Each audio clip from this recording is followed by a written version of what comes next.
Assalamualaikum warahmatullahi wabarakatuh. Kembali lagi bersama saya Nur Wahidin Rizkiawan. Pada podcast kali ini saya akan membahas tentang new normal. Pasti teman-teman sekalian akhir-akhir ini sering mendengar kata-kata new normal. Kenormalan baru atau dalam bahasa Inggris new normal adalah sebuah istilah dalam bisnis dan ekonomi yang merujuk kepada kondisi-kondisi keuangan usai krisis keuangan 2007-2008, resesi global 2008-2012, dan pandemi COVID-19 yang terjadi sekarang ini.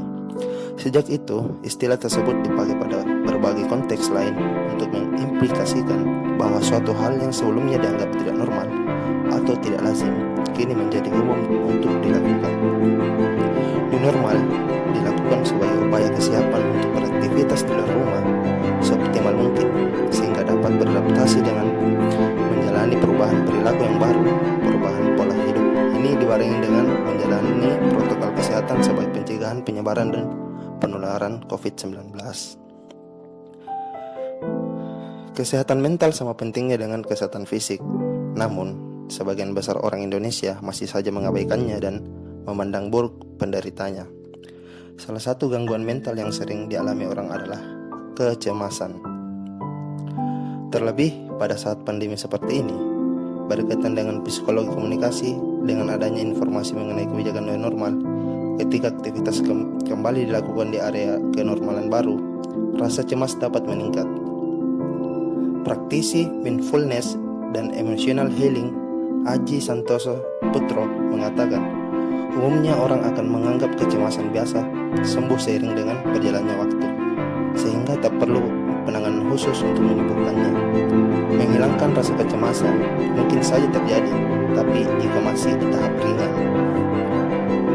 Jika rasa cemas sudah pada tingkat yang lebih berat, mengabaikannya malah bisa menjadi berbahaya bagi diri sendiri. Ada ungkapan-ungkapan bahwa andaikan waktu untuk sembuhkan kecemasan atau luka batin, padahal ini tidak sepenuhnya bisa diandalkan, ujar Aji Santoso Putro. Aji juga menjelaskan, ketika kecemasan tidak disembuhkan, maka seiring berjalannya waktu akan masuk ke alam bawah sadar.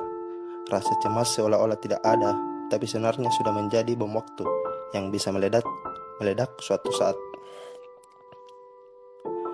Sebenarnya saat kecemasan sudah masuk ke dalam bawah sadar, tubuh memberikan kode-kode untuk kita menyadarinya. Menurutnya, kode itu berupa hal-hal yang terjadi di kehidupan sehari-hari. Contohnya, relasi dengan orang sekitar jadi tidak baik, sedikit-sedikit marah, menjadi runyam, kondisi jadi tidak nyaman. Itu bisa jadi tanda kecemasan masuk ke dalam alam bawah sadar dan belum disembuhkan. Tetapi, ada beberapa cara mengatasi kecemasan tersebut. Cara mengatasi kecemasan berlebihan di tengah new normal. Yang pertama, tidak lain adalah mengontrol kecemasan itu sendiri. Sebelumnya, perlu diketahui bahwa munculnya perasaan cemas bukan berarti selalu membawa efek buruk. Pada tahap yang masih wajar, kecemasan justru akan membuat seorang menjadi lebih waspada dan berhati-hati. Selanjutnya, cara mengatasi kecemasan berlebihan di tengah new normal juga bisa dilakukan dengan menerima keadaan. Hal ini penting, di mana masyarakat harus menerima keadaan yang sedang terjadi dan memahami bahwa ini merupakan suatu yang belum pernah dilakukan sebelumnya. Dengan begitu, masyarakat sadar untuk bisa belajar beradaptasi dan dengan tatanan kehidupan baru yang ada. Tentunya, kita harus selalu mengikuti protokol-protokol kesehatan yang diterapkan saat new normal, seperti memakai masker di tempat umum, cuci tangan, dan jaga kebersihan. Mungkin itu saja yang bisa saya sampaikan pada kesempatan kali ini. Kita akan berjumpa di lain waktu. Assalamualaikum warahmatullahi wabarakatuh.